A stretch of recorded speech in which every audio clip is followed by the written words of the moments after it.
వాణిజ్య యుద్ధం, అమెరికా ఆర్థిక మాంద్యం భయాలు ప్రపంచ మార్కెట్లు గజగజ వణికించాయి. షేర్ల విక్రయాలు సునామీని తలపించాయి.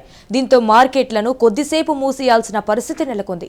పాకిస్తాన్, జపాన్, తైవాన్ స్టాక్ మార్కెట్ల షేర్లు సర్క్యూట్ బ్రేకర్ను తాకాయి. ఆయా దేశాలతో పాటు భారత్, హాంకాంగ్, చైనా మార్కెట్లు అతలాకుతలమయ్యాయి.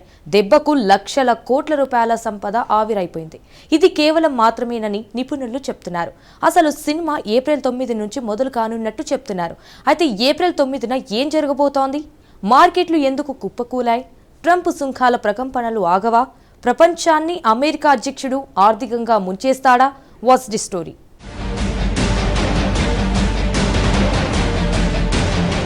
ట్రంప్ టారిఫ్స్తో ప్రపంచ వినాశనం తప్పదా?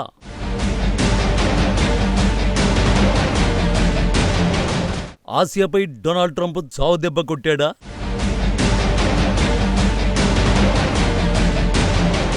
ట్రంప్ సుంకాలపై తగ్గకపోతే ఏం జరుగుతుంది?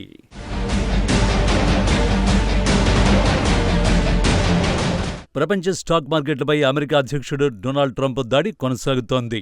ఏప్రిల్ 7న స్టాక్స్ మళ్లీ కుప్పకూలాయి. గత వారం కంటే దారుణంగా మార్కెట్లు దెబ్బతిన్నాయి. దీంతో ఏప్రిల్ 7ను స్టాక్ మార్కెట్లకు చీకటి రోజుగా నిపుణులు పేర్కొంటున్నారు. ముంబై నుంచి టోక్యో వరకు మార్కెట్లలో భయాందోళనలు నెలకొన్నాయి. భారత్లో సెన్సెక్స్ ఏకంగా 2200 పాయింట్లకు పైగా పడిపోయింది. నిఫ్టీ ఏకంగా 22,200 మార్కు కంటే దిగువకు పతనమై 3% సంపదను కోల్పోయింది. ఒకే రోజులో భారత్లో పెట్టుబడిదారులు ఏకంగా 13 లక్షల కోట్ల రూపాయలు నష్టపోయారు. ఈ సంపద కేవలం బాంబే స్టాక్ ఎక్స్చేంజిలో మాత్రమే ఆవిరైపోయింది. మార్కెట్లలో విక్రయాలు దారుణంగా ఉన్నాయి. షేర్ల పత్రంతో ప్రతి రంగం తీవ్రంగా నష్టపోయింది. ఆసియా అంతటా ఇదే పరిస్థితి నెలకొన్నది.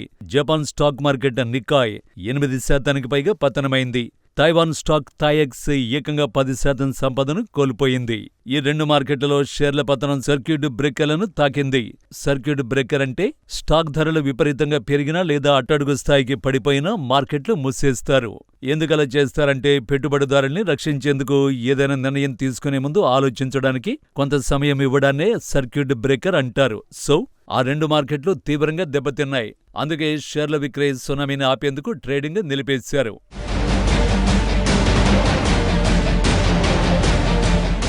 హాంకాంగ్లో కూడా పరిస్థితులు దారుణంగానే ఉన్నాయి. హాంకాంగ్ స్టాక్ మార్కెట్ను హ్యాంగ్ సెంగ్ అని పిలుస్తారు. 1997 తర్వాత అత్యంత దారుణమైన పత్రాన్ని Hong Kong market చవిచూసింది. Hang సెంగ్ stocks 13% క్షీణించాయి.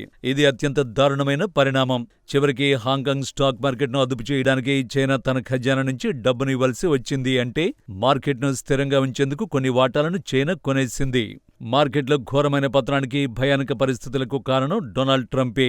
America వాణిజ్య భాగస్వామ్య దేశాలపై ట్రంప్ సుంకాలను రెట్టింపు చేశాడు. ప్రపంచ మార్కెట్లు కుప్పకూలుతున్న ట్రంప్ మాత్రం అమెరికా బలంగా ఉందని వాదిస్తున్నాడు. ప్రపంచంలోనే ఆర్థికంగా అమెరికానే ఆధిపత్యం చెలాయిస్తుందని బల్లగుద్ది మరీ చెబుతున్నాడు. ట్రంప్ సుంకాలు అమెరికా శత్రు దేశాలనే కాదు, మిత్ర దేశాలను కూడా దెబ్బతీశాయి. ప్రధానంగా ఆసియా దేశాలు ఎక్కువగా నష్టపోతున్నాయి. ఎందుకంటే ఆసియా ప్రధాన తయారీ కేంద్రం. ఆసియా దేశాల ఎగుమతులు అమెరికాపైనే ఆధారపడి ఉంటాయి. ఈ విషయం ట్రంప్ కూడా బాగా తెలుసు. అందుకే ఆసియా దేశాలపైనే అమెరికా అధ్యక్షుడు భారీగా సుంకాలతో దాడి చేశాడు. జపాన్, దక్షిణ కొరియాపై 26% ట్రంప్ సుంకాలను విధించాడు. Bharat 26%, Thailand 36%, Vietnam 46%, Cambodia 49%, China 54% సుంకాలను భరిస్తున్నాయి.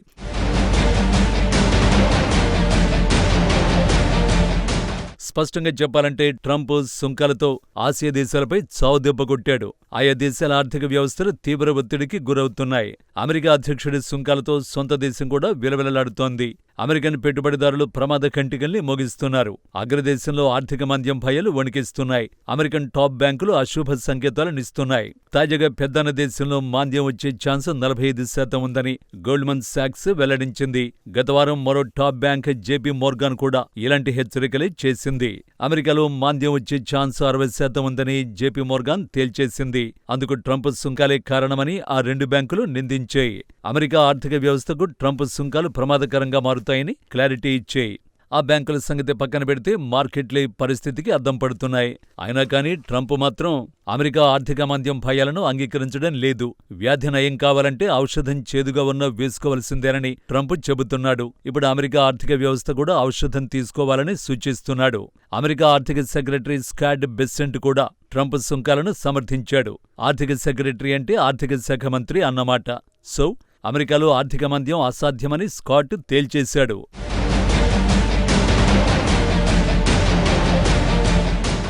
గత పాలకులు అమెరికాను ఆర్థిక సంక్షోభం వైపు నడిపించారని స్కాట్ విమర్శించాడు. ట్రంప్ దీర్ఘకాలిక శ్రేయస్సు కోసం ప్రయత్నిస్తున్నట్టు క్లారిటీ ఇచ్చాడు. కానీ ఇన్వెస్టర్లు మాత్రం ఆందోళన చెందుతున్నారు. ట్రంప్కు నిన్నటి వరకు పూర్తి మద్దతునిచ్చిన వారే ఇప్పుడు అధ్యక్షుడి విధానాలను తప్పుపడుతున్నారు. అందులో ఒకరే billionaire hedge fund manager Bill Ackman. Trump సుంకాలను ఆర్థిక అణుయుద్ధంగా ఆక్మాన్ అభివర్ణించాడు. దీంతో వాణిజ్య పెట్టుబడులు ఆగిపోతాయని, వినియోగదారుల పర్సులు ఖాళీ అయిపోతాయని ఆందోళన వ్యక్తం చేశాడు. ప్రపంచంలోని మిగిలిన ప్రాంతాలను దెబ్బతీస్తే అమెరికాకు కూడా నష్టం తప్పదని ఆక్మాన్ స్పష్టం చేశాడు. మళ్లీ ఆయా దేశాలు కోలుకోవడానికి కొన్నేళ్లు లేదంటే దశాబ్దాలు పడుతుందని హెచ్చరించాడు. ప్రపంచ వాణిజ్యాన్ని అమెరికా సమతుల్యం చేయాల్సిన అవసరం ఉందని ఆక్మాన్ అంగీకరించాడు. ట్రంప్ విధానాలు కలవరపెడుతున్నమాట నిజమేనన్నాడు. సుంకాల అమలును 90 రోజులు ఆపాలని బిల్ ఆక్మాన్ పిలుపునిచ్చాడు.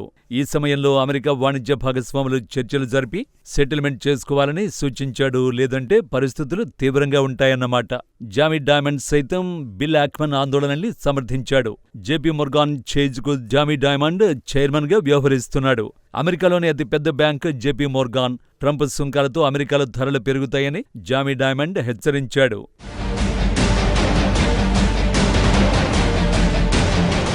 వాల్ స్ట్రీట్ మాత్రం సంయమనం పాటించాలని పిలుపునిస్తోంది. వాల్ స్ట్రీట్ అంటే అమెరికన్ దళాల్ మార్కెట్. అధ్యక్షుడు ట్రంప్ దిగొస్తేనే మార్కెట్లు శాంతిస్తాయి. అసలు ప్రశ్న ఏమిటంటే ట్రంప్ దిగొస్తాడా అంటే తగ్గేదే లేదని ట్రంప్ తేల్చేస్తున్నాడు. సుంకాల తగ్గింపునకు తమను 50 దేశాలు సంప్రదించినట్టు తెలిపాడు. వారంతా అమెరికాతో ఒప్పందానికి సిద్ధంగా ఉన్నట్టు ట్రంప్ స్పష్టం చేశాడు. అమెరికాతో సుంకాల లోటు ఉండకూడదని తాను వారికి తేల్చి చెప్పినట్టు వెల్లడించాడు. అమెరికా పెంచిన సుంకాలు ఏప్రిల్ 9 నుంచి అమలు కానున్నాయి. సుంకాలను ప్రకటించడంతోనే మార్కెట్లు కుప్పకొలుతున్నాయి. ఇక అవి అమల్లోకి వస్తే పరిస్థితులు ఎంత దారుణంగా మారుతాయో ఊహించలేమని నిపుణులు చెబుతున్నారు. నిజానికి ట్రంప్ 90 రోజుల పాటు ఈ సుంకాలు నిలిపేయాలని ఆలోచిస్తున్నట్టు నివేదికలు వెలువడ్డాయి. చైనా మినహా మిగతా దేశాలు తాత్కాలికంగా ఉపశమనాన్ని పొందొచ్చని అంచనాలు వెలువడ్డాయి. దీంతో అమెరికా మార్కెట్లు కాస్త ఊపిరి పీల్చుకున్నాయి. కానీ అంతలోనే ఈ 90 రోజుల విరామం వార్తలు ఫేక్ అని కొట్టిపడేశారు. దీంతో మళ్లీ మార్కెట్లు కుప్పకూలాయి. నిజానికి ట్రంప్ సుంకాలు ప్రకటించిన తర్వాత అమెరికా స్టాక్ మార్కెట్లు $6 లక్షల కోట్ల పైగా నష్టపోయాయి. ట్రంప్ అధికారంలోకి రావడంతో అమెరికా మార్కెట్లు ఏమాత్రం సంతోషంగా లేవు. నిజానికి జనవరి 20న ట్రంప్ బాధ్యతలు చేపట్టిన నాటి నుంచి అమెరికా స్టాక్ మార్కెట్లు రోజురోజుకు దిగజారుతున్నాయి.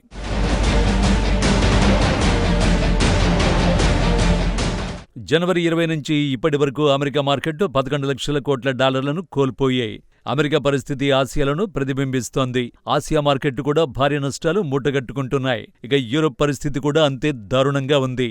జర్మనీకి చెందిన DAX, France CAC, UK stock market FTSE తాజాగా 5% పైగా నష్టాలను చవిచూశాయి. సో ట్రంప్ ప్రభావం కారణంగా మార్కెట్లు తీవ్ర ప్రకంపనలకు గురవుతున్నాయి. ఇది హిస్టీరియాగా మారడంలో ఎలాంటి ఆశ్చర్యం కలిగించడం లేదు. కానీ ఈ మార్కెట్ల పతనం అసలు సినిమా ఏప్రిల్ 9 తర్వాతే ఉంటుంది. ఎందుకంటే ట్రంప్ సుంకాలు అమల్లోకి వచ్చేది ఈ నెల 9వ తేదీనే. సుంకాల విషయంలో ట్రంప్ వెనక్కి తగ్గకపోతే పరిస్థితులు మాత్రం మరింత దారుణంగా మారే ప్రమాదం ఉంది.